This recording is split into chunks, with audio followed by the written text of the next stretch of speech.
Congressman Tim Ryan has arrived. Thank you. Thank you. Welcome. Hi. Thank you for coming.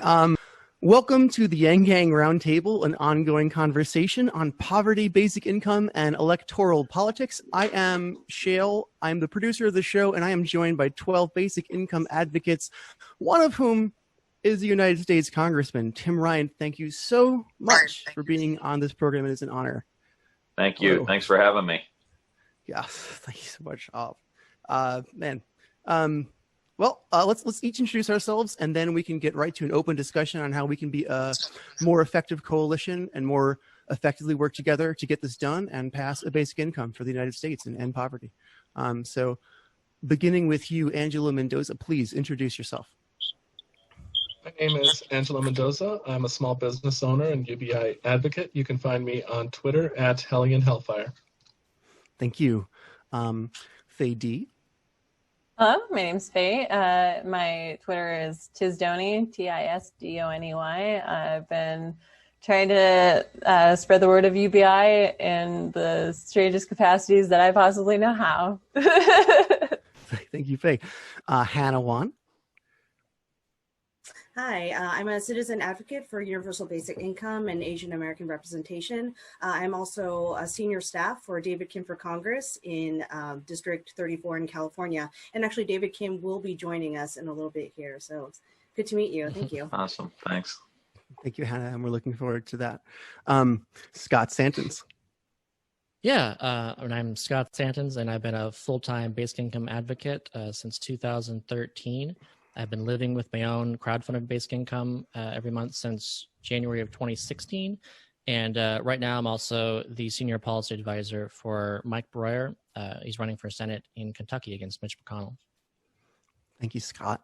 Moto. Hi, I'm a business and medical writer. I also I'm a longtime friend of Shale's, and I think UBI is a pretty good idea. So, thank you, Moto. Faye Ku, if you. Hi. And son, hello. I wanted to introduce you to my son, Zephyr Ku. I'm a single mom, homeschooling with my son, and also a private tutor in East Texas. I live in Palestine, Texas, a small town. And so my area is mostly Republican, and I'm in Lance Gooden's district. Thank you, Faye. Thank you. Jeremy. Hi, I'm Jeremy. I live in St. Louis and work as a machinist and a longtime UBI advocate. And he's also our assistant producer. Thank you for setting this up, Jeremy. You do fantastic work. And another old friend of mine, Ben. Hello. Hey, I'm Ben, and I live in Brooklyn. I'm the community outreach lead for In the Fight North Brooklyn, which you can find us at www.inthefight.org. We're mostly a bunch of Ohio transplants in Brooklyn, and we grew out of the war and campaign volunteers. So, awesome. Thank you, Ben. And Daniel Larson, thank you for joining us. Yeah, so I'm Daniel Larson. I'm running for U.S. Senate in the state of Montana. I'm running on a UBI platform. I'm running as a Republican, standing out against what we're doing with Trumpism as well. So trying to lead a independent movement of public servant legislators. So thanks for having me on. Awesome. Thank you. Very well said. And I just love your term of nonpartisan rather than bipartisan. It just really means, it really resonates with me.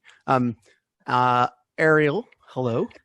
Hello, my name is Ariel Bakshende. I live here in Los Angeles, California. I am the son of Persian Jewish immigrants. I am also a Toastmaster International high achiever. Wow. Public speaking, it's like my forte. And I also have a YouTube channel called Revolutionary Thinking, where I discuss like education policy, politics, and just philosophy, because I just like talking about that stuff. Thank you, Ariel. Awesome. And finally, we have Sheridan. Hello, I'm Sheridan. I'm a small business manager, a UBI advocate from New Mexico, and I'm very excited to be here. Thank you, Shay. Well, thank you for coming, Sheridan. Tim Ryan, I would like to invite you to introduce yourself now, and then speakers, we will open the floor for an open discussion on basic income, how we can do it. Yeah, hey, I appreciate it. Appreciate all of you. And one of the great blessings that came out of the presidential campaign was getting to know Andrew, and really, as I have said many times, I think he articulated the economic challenges that we face more clearly and with more depth than just about every other candidate. And so I just want to thank all of you for supporting him. And I come from a district in Northeast Ohio. I represent the city of Youngstown, which is almost on the Pennsylvania border, about halfway between Cleveland and Pittsburgh, and I go west to Akron. So it's very much working class. Used to be steel and rubber, and now it's not. So some of those big, deep economic shifts that Andrew talked about and I talked about during the campaign are very, very real. And then, so then came the coronavirus. So anyway, working class, very much working class district, but also multicultural in a lot of ways. The city of Youngstown's about 50% communities of color. Akron's about 35% communities of color. So it's diverse, and it's old school manufacturing, but a lot of like technology emerging around additive manufacturing, 3D printing, business to business software. So we're trying to grow the new industries that are going to provide the jobs of the future. So really looking at government in a really innovative way. So how do we innovate around some of these key technologies? How do we innovate around new data, new science, around how the brain works, around our food system? I wrote a book about food called The Real Food Revolution. I wrote a book about mindfulness meditation that we just re-released called Healing America. So really trying to find some new ways to innovate old institutions in order to transform them. And then, after when the coronavirus started to hit, and we knew, the economic impact was going to be huge, Congressman Ro Khanna and I started pushing this $2,000 a month emergency cash assistance plan for 6 months or until the unemployment rate got back down to pre-coronavirus levels. And so we really appreciate all of your support and Andrew's support, Humanity First support, pushing this, and it's getting more and more momentum. I just saw a poll today, 80% of the American people believe that this cash assistance payment on a monthly basis is needed. And so, I invited Andrew to come talk to Congress, and look, I'm not all the way there on the UBI issue. I'm pushing the cash assistant payment hard.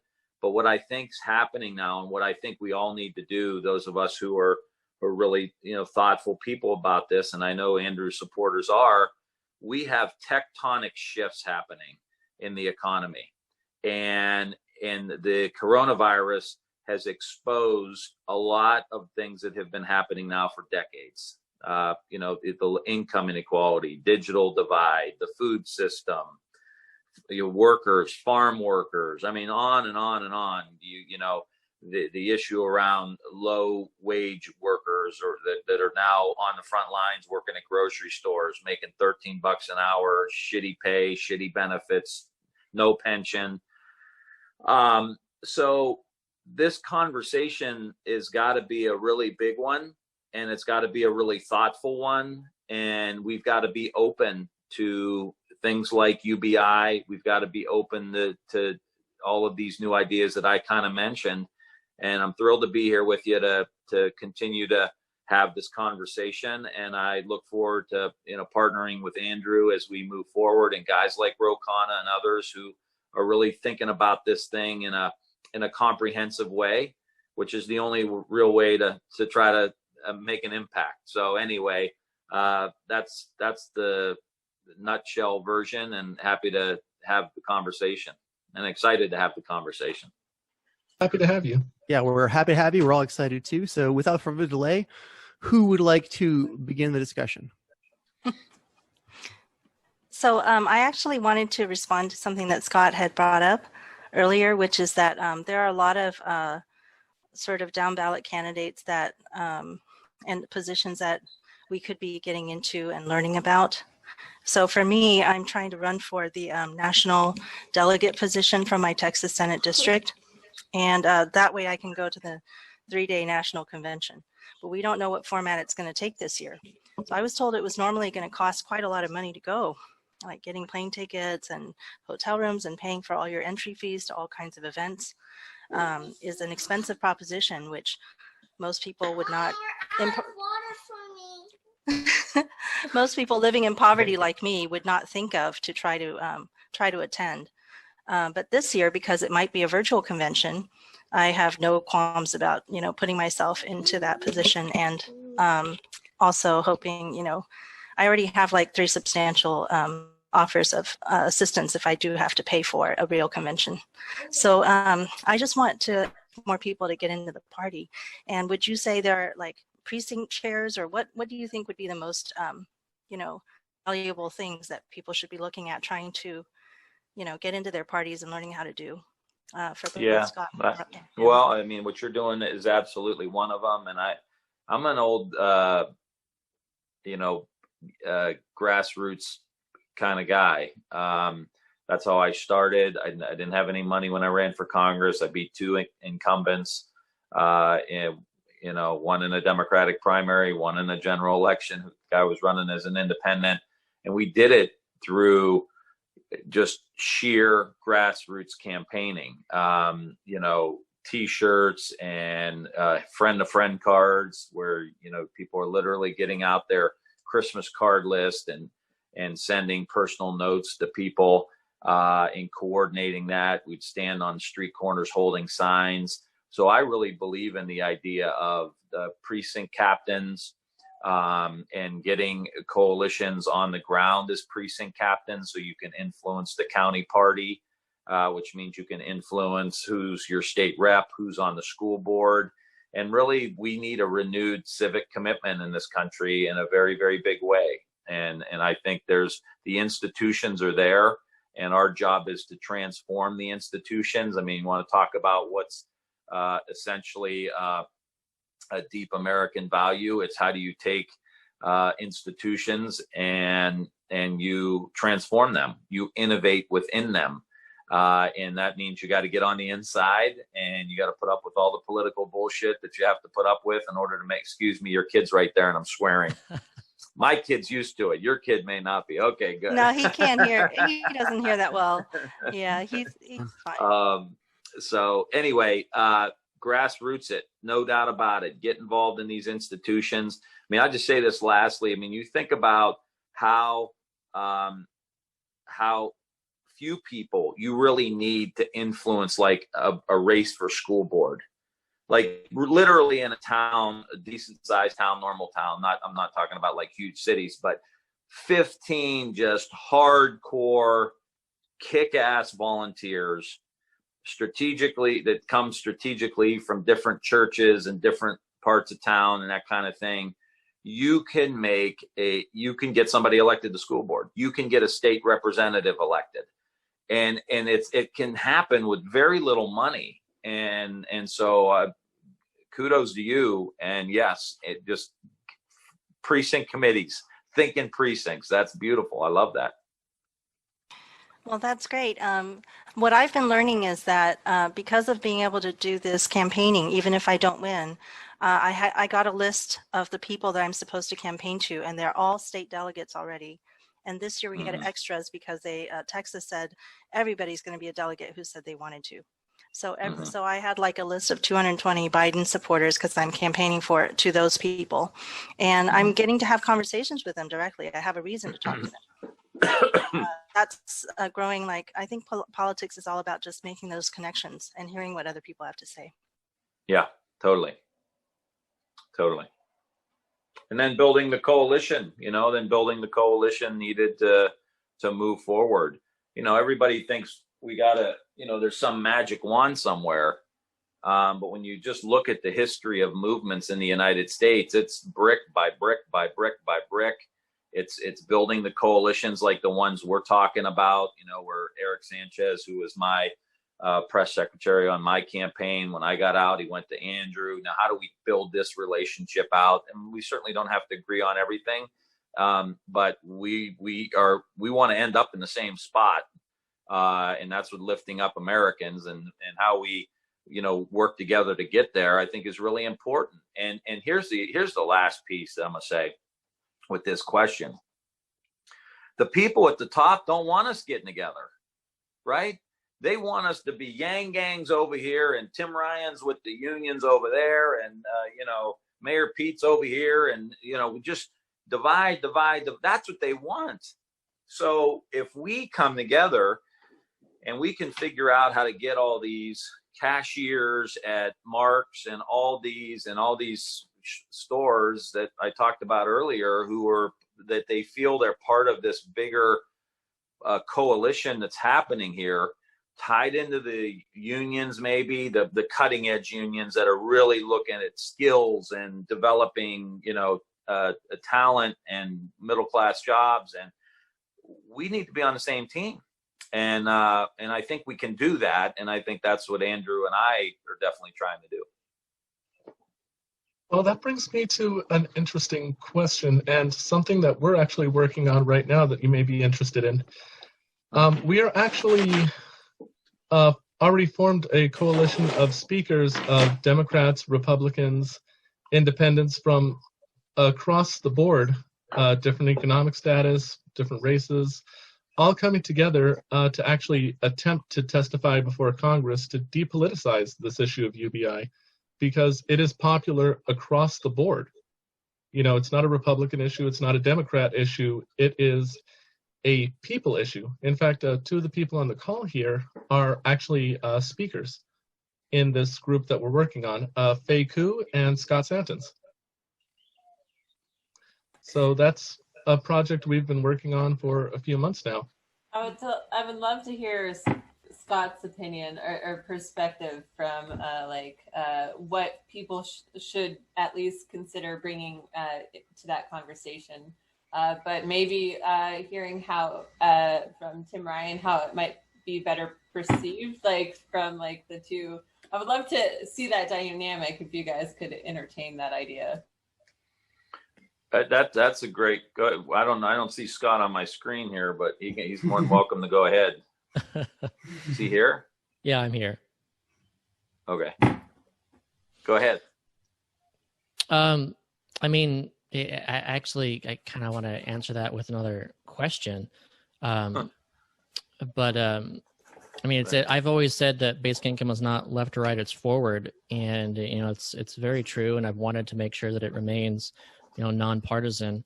And here we are at this time when it just seems so blaringly obvious that people need money, and especially when we're looking at a possible, you know, second Great Depression potentially with a deflationary spiral, and we want to make sure people are actually spending money and customers are needed for businesses. So it's like, my question is, what is the barrier? Why is it that there's not more Republicans that are at least talking about like how small businesses need customers? Let's make sure that they have customers. Where, I mean, money, this is a very, it's a conservative principle to make sure that people have money to spend. So what's the deal? Like, why is it that that basically Mitt Romney is kind of the lone kind of conservative member of Congress who's actually open to these like actual, you know, recurring payments essentially? Yeah, this is, how long do you have? Yeah, really? You got as much time as you will give us, Congressman. Look, this has been a very, very long-term, sophisticated, strategic, well-financed plan to shape the conversation in the country. Started in the 60s, but took hold in 1980. around the idea of supply side economics, where George Herbert Walker Bush called it voodoo economics in 1980 when he was running against Reagan in the primary.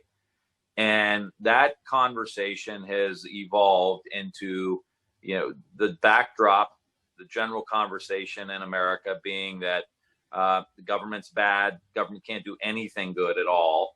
So that was one component of it. And then the other component was straight, cut taxes for the rich and hope it trickles down, which is in complete conflict with, I think, sober economics, which I believe, and I said this the other day on Fox Business, I said, look, these guys are supply side, I'm demand side. Like, you got to have money in the pocket of people if you're going to have a strong economy. And exactly what you just said, Scott. I mean, and that's what I said, and that's what I continue to say. And until we get a system in place that actually respects that and delivers on that, we're going to continue to have income inequality, digital divide. Nobody around where I live can vote for a police levy or fire levy. They can't vote for a mental health levy. They can't vote for a library levy, not because they don't want to, but because they don't have the money to. And Tim? You go back and you contrast that with my grandfather, who was a steel worker and made some good money, was there 40 years. It was a union shop. His rules of thumb for politics were you always vote for the police and fire levy and you always vote for the school levy. That's how you build a good community. But he was making good money, and so now people can't vote for that stuff. So what we have to do, that's why I told you, how long do you have? What we have to do is we have to begin to shift this conversation. Now, the conversation shifted in 1929 when the economy collapsed, and there was a new view that FDR came in and articulated was talking about the economic royalists. And any of you who want to get all geeked out on some political history, I mean, you listen to some of those older FDR speeches and they're so magnificent. It's all poetry. Like, no one's getting too much into the weeds on the details, but he just framed it as, there's the economic royalists. They hate me. They hate you. We're peasants. And, here's what we need to do. And that began the conversation that went until the 1980s. And it got us civil rights and went to the moon, blah, blah, blah. So what Andrew and I are trying to do is to say, and we didn't know this at the time until, Corona really hit, but how do we use this situation that has, pulled the curtain back on all of these issues in our country to start the new conversation around the new country that we want? And how do we use this situation? It's all about demand side economics, whether you're talking about, positions on consumer protection, you're talking about privacy, you're talking about UBI, you're talking about cash assistance, an increase in the minimum wage, like any of those iterations. That's all about how do we take care of healthcare, how do we take care of our people. And how do we find the criteria though to meet these? How do you find the criteria to meet these needs though? Does that make sense? I'm not exactly sure what you mean by that. So we have all these needs, right? And we want to develop a healthy country. What criteria and where can we find it in order to meet these needs, right? The baseline health of a person, is that surviving and desperately trying to, UBI brings it there. But even education, I feel like we don't necessarily know baselines of what is necessary for a healthy society, do we? I mean, we do, but how may other people find it too? I don't know. Well, I mean, that's part of us talking about it and changing the conversation. So, we're just chatting it up here, but there's all kinds of issues around adverse childhood experiences. I don't know how much you guys know about this, but if you look at the most recent data on adverse childhood experiences going back decades, you can literally predict, and an adverse childhood experience is a divorce, a death in the family at a young age, some kind of domestic violence. It could be a variety of very traumatic experiences. And so what they've been able to figure out is that if you have one of these, the chances of you smoking or drinking or having an addiction or ending up in prison or jail goes up. You have two of them, goes up even more. You get to 4, and the chances of you overdosing are dramatically increased. I don't have all the figures off the top of my head. So there are metrics out there, but we don't have, and this is part of the conversation, like we don't have a functioning education system that goes directly at dealing with adverse childhood experiences and trauma, and dealing with the trauma that these kids have. So there are metrics that are now developing. The Surgeon General in California was one of the leaders on this. She wrote a great book called The Deepest Well, and it articulates, some of these things. That's when I'm talking about a modern government, I'm talking about that. We identify these childhood experiences, and then we build into the curriculum things like social and emotional learning and trauma-informed care, which basically goes right at the trauma.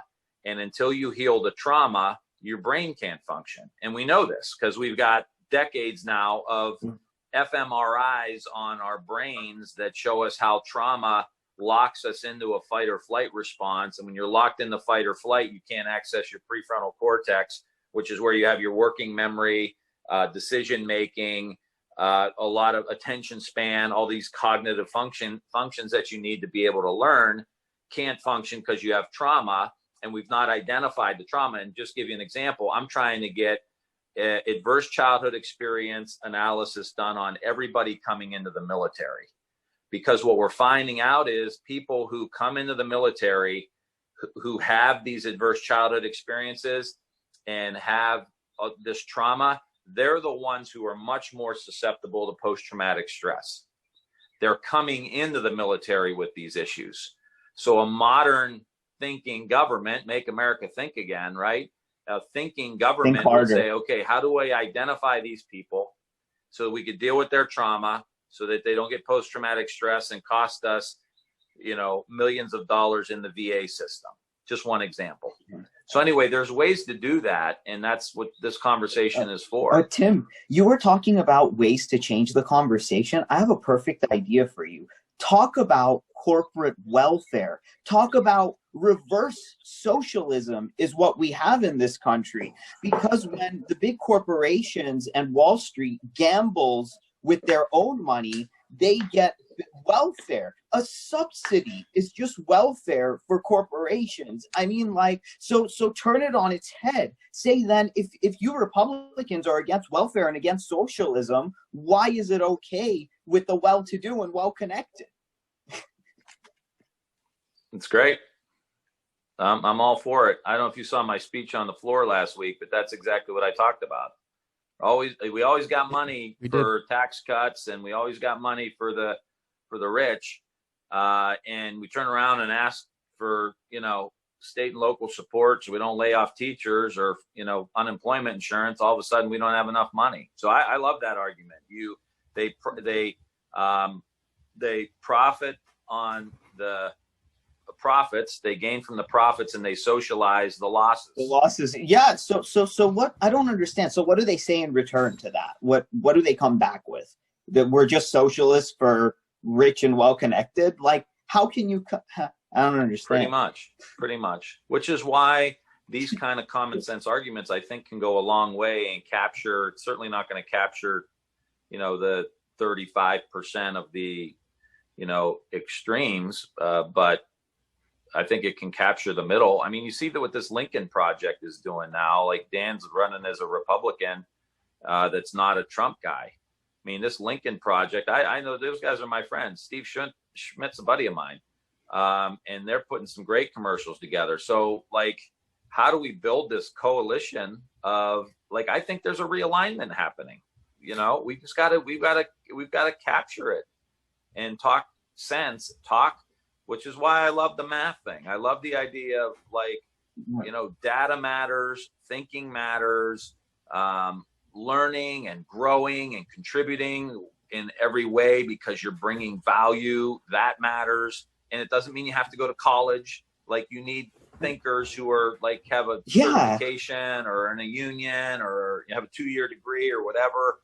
You're thinking and you're thinking about problems and you're trying to solve them. And I think you've contributed in a big way on that. Tim, I was a young Jewish conservative who was campaigning up in near Philadelphia, Pennsylvania for Mitt Romney against Barack Obama. But even I can see just they've went off the deep end, and and Romney is for those payments. So, but there's just a certain contingent that has got off the deep end, and like you said, to me, Ariel, this is like you started this with like Congressman Tim Ryan. Why don't you talk about this? But there's people who will hear it from you, and who won't hear it from Congressman Tim Ryan. So it's like it takes all of us talking about building a country that works for everybody. Right. So you mind if I pick up on this point here? So I feel like Congressman Ryan, like, we really appreciate you talking with us. And we feel that you definitely have a lot of power in pushing this conversation nationally, because you put out that tweet saying that you would invite Andrew Yang to speak on UBI when Congress is having hearings again. And Angelo just talked about how he and I have been working on assembling a panel since March. Because I happen to have a connection with Congresswoman Jayapal's chief of staff, and I was like moving down to LA, and I was literally like typing out a response like while I was about to go on the plane, but because it was so urgent, like coronavirus was like, happening and things were shutting down. So we felt this urgency that things were getting bad, and it felt like Congress need to act quickly, but they also need to act with good information. So what's happening right now is that there's a lot of discussion happening in the public sphere, but it's kind of like a very undirected. And so Angelo and I were talking about having a panel of experts, like people like Scott Santens, economists, Andrew Yang, and most importantly, everyday people who represent a wide swath of America, like in different economic backgrounds, different political backgrounds, different situations, especially people who are relying on the safety net or are slipping through the cracks. So we wanted to not only testify in front of Congress to give him the correct information and give the representatives a chance to respond and also process the information, but also make an appeal to the American people. We want everybody in America to see one of the panelists and say, oh, hey, that speaks to my experience. Oh, I can see how UBI can help me. So it's a very public discussion that we'd like to start. And so Angela and I have prepared like a program with some speakers here like Faye Ku and Scott Santens.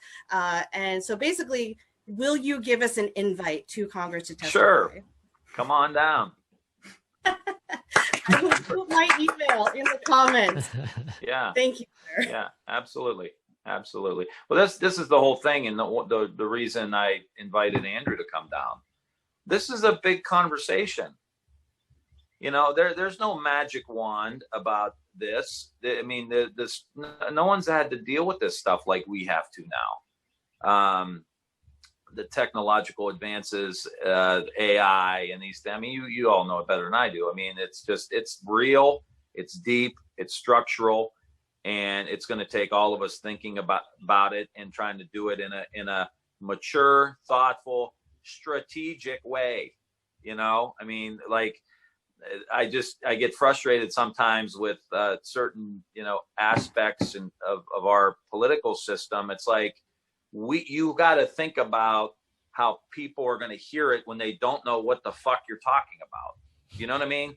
Like, they just hear something and they catch it, and there's a lot of low information voters who are out working, and they just hear something like, that sounds odd to me. And so it's our job to like walk them through why this makes sense, and will help them. And then they become part of the coalition, and that takes time and thoughtfulness and persistence and grit, because it's going to take time. And that's, bringing people to have this conversation. I'm all in. I'll do whatever I can to help you. begin to have this conversation. I want to introduce David Kim, who joined the call a little while ago. David Kim is running for Congress in LA's 34th district. All right. Hey, David.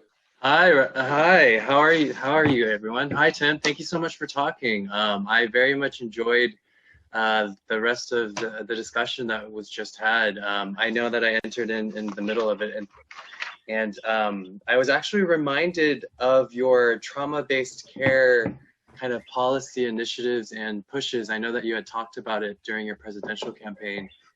And I know I'm going to digress a little from UBI, but I guess my question, when you were talking about that earlier, my whole body got electrocuted because I was just so excited just hearing you talk about that, because a lot of us, even as adults, we operate in the sympathetic state where we're still in the fight and flight mode, where we're still making decisions like that because none of our childhood trauma has been taken care of at all without ourselves even knowing. And that's something that also, I think, requires kind of persistence, education, and promotion and awareness of that. But what could be done in terms of bringing that trauma-based care into our community? Like here locally in LA where you live, I know that you were campaigning, you had talked about having a mental health counselor in every high school, which I'm all for. And I'll support you on that once I'm in next year. All right. But yes, what are some other ways that those could be brought into our communities? And just like with the implementation with the military and how they have the adverse child assessment, how can we do that for our people as well? Yeah, appreciate that, man. Same kind of thing. I mean, you start in the schools, social and emotional learning in the schools, trauma-informed care in the schools. The really good social and emotional, here's the other, like, Make America Think Again. When you have a robust social and emotional learning program in your school district, they did a meta-analysis of 300,000 kids, 11 percentile point increase in test scores, which closes the achievement gap because you get the kids out of the fight or flight mode and then their brain starts functioning properly. We got to add food into that too. Diet is going to be a part of that, I think, long term too. So you start in the schools. The really good social and emotional learning programs start with the teacher. And so the teachers heal and the teachers learn how to be, and then they model that. So 75 to 80% of what kids learn comes through modeling. Shocker, right? But that's, we all already know that. So you teach the teachers, they model it for the kids. The really good programs also have a parental component, which is really, really powerful, to just take time out of a very busy life as a parent and have an hour or two, every month or two to just reflect on how you're modeling, how you're talking. I've seen the comments in some of these programs to hear parents say things like, I didn't realize how angry I was. And I'm so regretful for that. I throw that onto my kid. Like that in and of itself is a monumental leap for a parent. So you got the kids, you got the teachers, then you have the parents. Now we're also trying to get some of these practices into, I have a bill that does deep training with police. It's one of the only bills in Congress that has the support of both the FOP and the NAACP, because it's about police training and cognitive bias, and it gets into the trauma piece. So then you got the police, you got the teachers, you got the parents, and we're doing it as much as we can in the military with veterans. So you can begin to see how I just want this thing to just really permeate the culture in a way. And the most recent thing, and the last thing I'll say here, there are other examples. There's a program called Centering Parenting and Centering Pregnancy. And I was just on the phone with Rosa DeLaura, who's the chair of the Labor, Health, and Education Appropriation Subcommittee. I want to get some money into a bill to support this centering pregnancy. And what you do is you have 11 or 12 pregnant moms. You can do this through the Medicaid program. You can do this in public housing. And they sit with a doctor or a nurse practitioner, and they meet once a week. and you begin to basically coach them through their pregnancy using techniques that will reduce stress, talk about diet, talk about nutrition, talk about emotional well-being. But it's a targeted investment, and most of these people will be on Medicaid, so we could run it through the Medicaid program, and you basically teach them to deal with their trauma before they bring a baby into the world. So this is what I'm talking about. These things work. They're just not scaled up yet. They're happening here or there around the country. And us, you and me, we've got to throw gasoline and kerosene or jet fuel or whatever on these programs. Take what's working, scale it up. If it's not working, cut those programs, get rid of them. We don't need a 1950 program that's been on the books. It's not working. I mean, I'm a Democrat and a progressive, but that doesn't make any sense to me. So I'm not going to Tim, indefensible. I'll ask you what I asked Scott a little bit ago, and I'll ask you a follow-up because you are actually a congressman. Do you support Andrew Yang's American Scorecard? I'm sorry, I don't know what that is. It is essentially measuring our entire national economy through a different viewpoint than GDP, and using that as the government's way of judging the economic landscape instead of GDP, unemployment, and general stock market. Something like the gross domestic, it's the gross national happiness that is being used by Bhutan. Yes. Yeah, I'm very familiar with Bhutan and in the gross domestic happiness. Love it. I want to read it before I make any public commitment to it, but that's right up my alley. I've been trying to say this in the last, month, 6 weeks. If you want to know the problem in America, okay, probably the biggest problem in America, we had 40 million people file for unemployment. Our economy is ravaged, right? 40% of small businesses are probably going to go under. 1 in 5 kids is hungry. And the stock market had its best month since the Great Depression. Now, if that doesn't tell you that this system is fucked, I don't know what is. Because that is unreal that those would happen simultaneously in America. To me, that is obnoxious. So I would love to see that. So send it my way. We bring that up every show. Every Steve show Ballmer's, we bring that up. With the problem is that the actual economy is disconnected from the stock market. Totally. Tim Ryan, please bring that message to Congress until they believe it in their hearts and in their heads, and until it comes out of their mouths and out of their fingertips. I just want to get this done, and how we got to do it. So I'm so glad we got there. Please continue, Sheridan. Sorry for cutting you off. Just really quick, it's like we never see you at the debates talking about this stuff. That's so interesting, but it's like you don't get these kind of questions. Go ahead, Sheridan. I just wanted to bring that up. Well, I think I got 7 minutes in the first debate, so yeah, I think that was about 5 minutes more than Yang. Steve Ballmer created usafacts.org, and I'd recommend you check that out. It's a great synopsis of what Andrew Yang would like to see our government present in essentially a PowerPoint deck at the State of the Union every year, and have that. What is it? USA what? usafacts.org. It was created by Steve Ballmer, or his wife, I believe. Stop. It was usafacts.org. Oh, facts. Gotcha. Let's put that in the chat for him. Tim, can I ask you just a couple of questions real fast about how these things work on the inside? So when you're on the floor of the House and you're railing passionately about funds needing to go to the people, and then you get the pushback that your time to negotiate was previously, and so it's very partisan as far as how these things are coming down. What do voters need to know about how candidates are financed, how this plays out in federal politics? How do we change this system from somebody on the inside? What do you see are like the biggest negatives, and why do we need to do it? And then how, a little bit. Yeah, that's a biggie.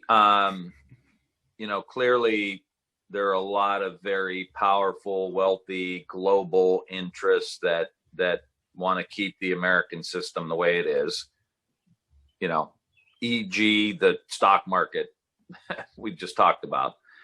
But now it's flipping into the politics. So they have the presidency, they have the Senate. What issues can they pick now to try to shift the coronavirus from being a negative to not necessarily a positive, but how do they hurt Biden, keep things divided, do all of these things? That's the goal now. And meanwhile, the Inspector General piece, a rollback of a lot of these different regulations are continuing to happen. But the main crux is how do we hold on to power in November so that we can keep this whole thing going the way it's going, which is good for them. So people are acting in very, very, political ways. I mean, I think in 1960, if this was happening, you would have Republicans and Democrats sending money to state and local governments, extending the PPP program, doing cash assistance. It would have just been like, what are the economics here, right? Nixon and Kennedy both served in the war. There wasn't a whole lot of difference between them. What are the economics? They were both Keynesian, demand side. What's the data tell us? And boom, I think we would have moved forward on it. But now it's very political. So we've got to dislodge them from power. I mean, there's no other way to do it. They've got to get dislodged. And the money is a big issue.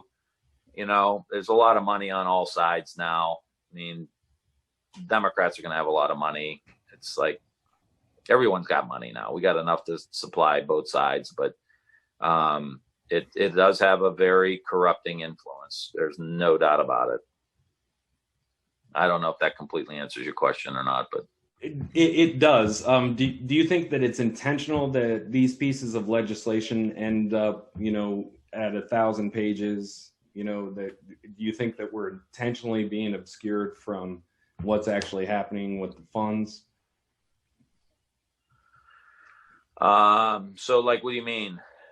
Like just the CARES Act, and for example, the first $2 trillion, I think it was like 950 pages.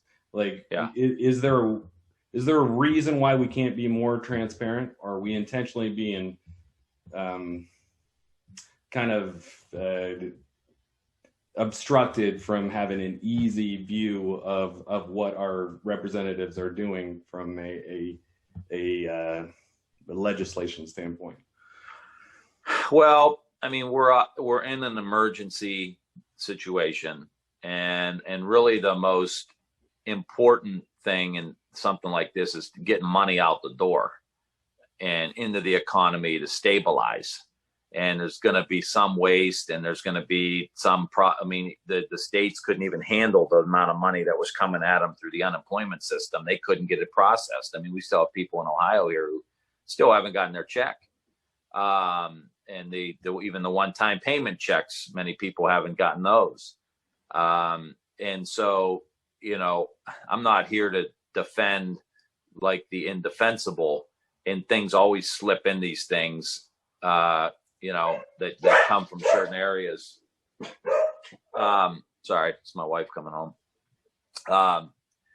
And so, that's just going to happen. You're putting $2 trillion through a garden hose.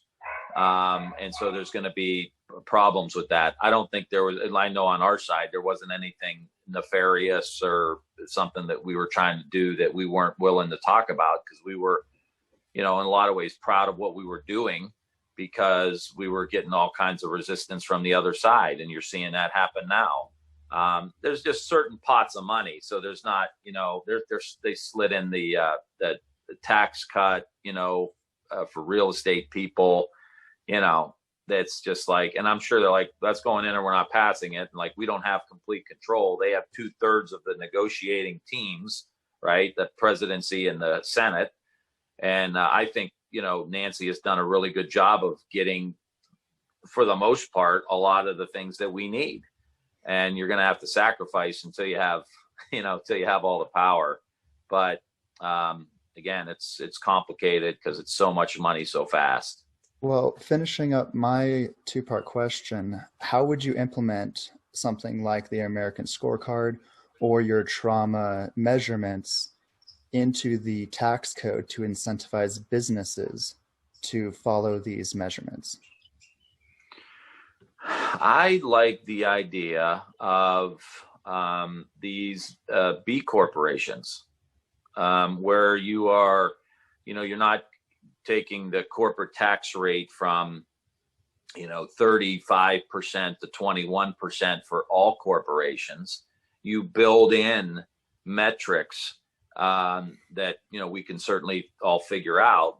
But if you put money in your workers' pensions, if you pay them a livable wage, if you are concerned about the environment, if you're meeting these metrics that we all determine are, non-economic, important part of the social compact that we have, then you will see a reduction in your corporate tax rate.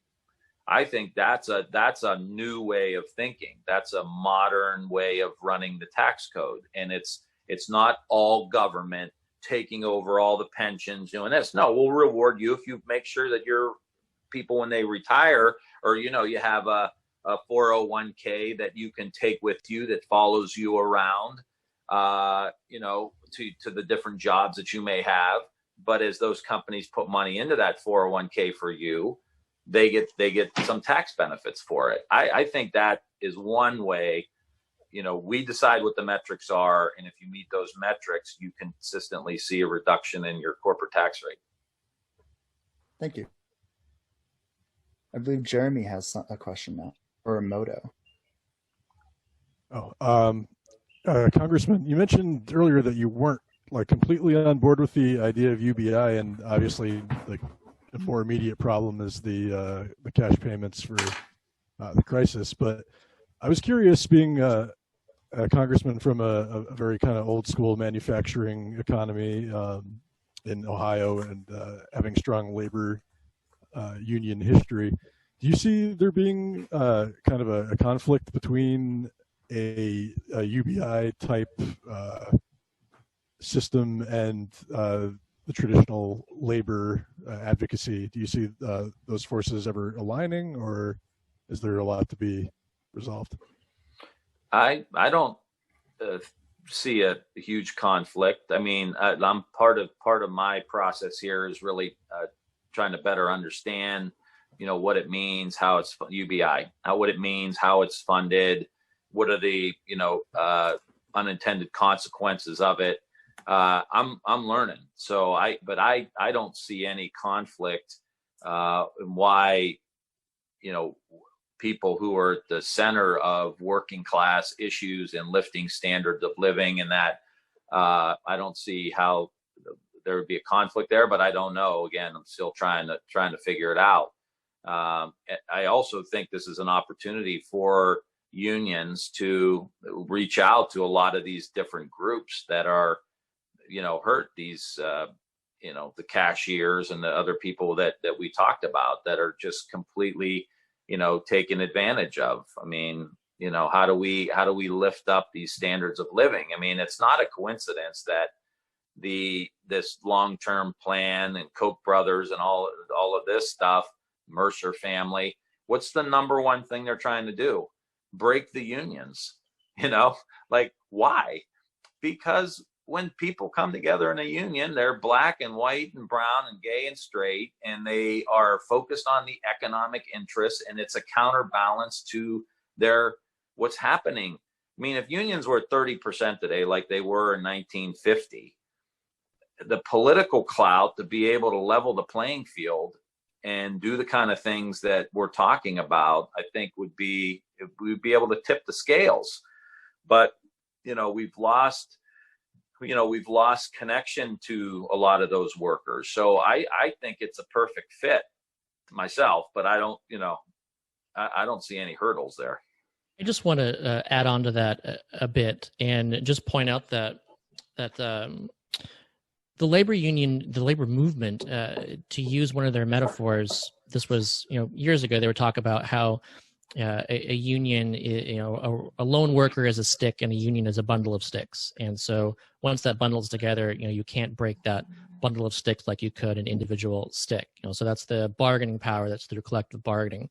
The thing about basic income is it provides every individual the power to say no, which is effectively bargaining power as an individual. So it's almost like a steel rod and a bundle of steel rods as far as the union goes. So it enables people the power of a union on their own. But then, of course, a union full of people with basic income also means a much more powerful union. It means unlimited strike power. It means not having to worry about those funds. You can strike for as long as you can because it's an unlimited strike fund. So I hope that the labor movement catches on and understands that there is a lot of power for the movement through basic income, and that they can understand that is very complementary. And just a question quick for you, Tim, is I'm interested in strategy. So I would like to know, is there someone that you think, someone in the Republican side of Congress, that we could somehow, as the Yang Gang, try to nudge over into supporting your bill to be the first Republican to sign on to the Emergency Money for People Act? Like, is there someone we could apply pressure to that you think might actually agree to it if they just got enough pressure to do it? I got to give that some thought.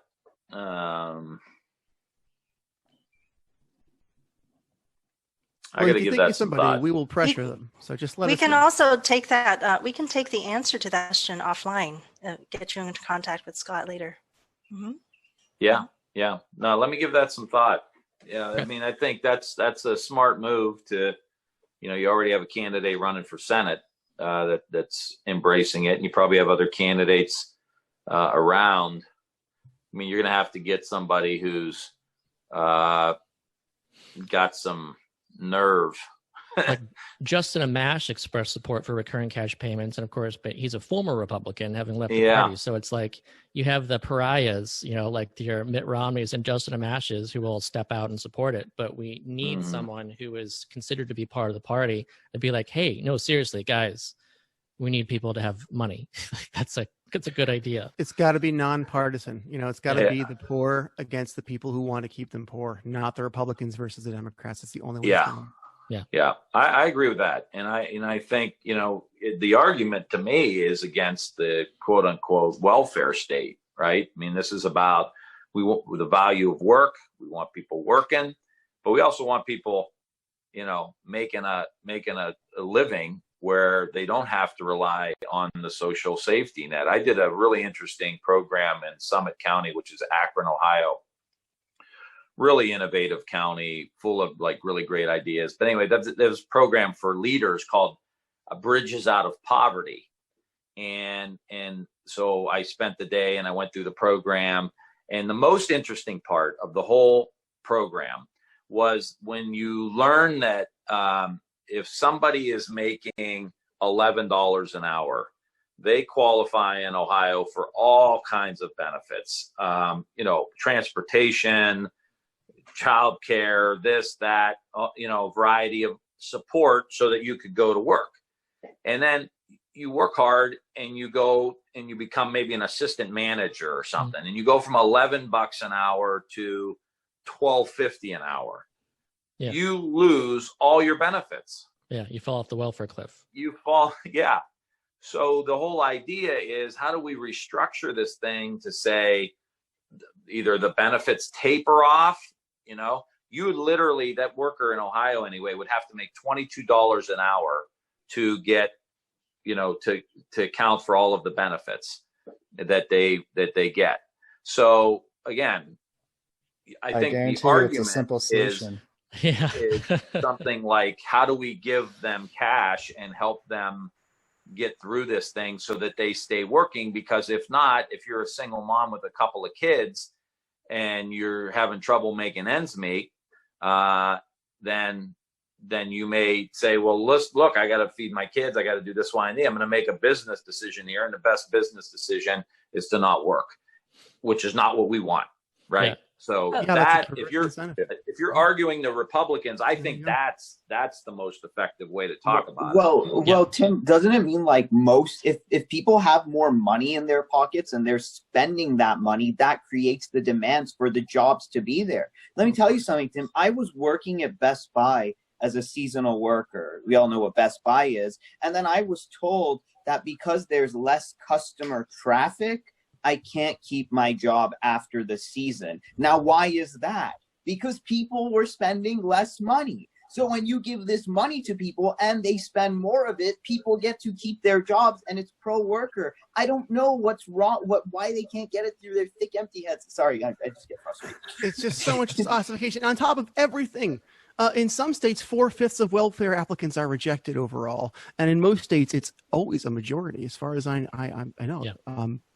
So it doesn't even work. It doesn't even serve the people who need it the most. The 13 million people who are living in destitution with no support from the government whatsoever, American citizens in abject poverty in this nation in 2020. It means testing has got to end. We need to move to a basic income. I'd actually like to hop in on this as both a former SSI recipient and a small business owner and entrepreneur. On SSI, the maximum you can get is $735 to survive on for a whole month. And if you attempt to try and work or better your situation, you lose all of it, one fell swoop. So I had to make the hard decision, do I keep the benefits I have and just live a life of existence? Or do I actually put my energies into something I'm passionate about and care about, but understand that, I'm risking giving up everything? And for me, I decided that, I was a former musician, and I decided to go in and start a business as a concert promoter because I was seeing a lot of talent getting ripped off by local promoters that weren't, they would either have talent doing shows for free, or they were, undercutting them. There was a lot of stuff going on. So I decided I could offer my skills to the market, and I struggled. I had to work, 2 jobs in some cases to be able to just have the basic income just to file the paperwork and everything. And once I got my business almost off the ground, because if you're a startup, you do not get access to any kind of bank loan.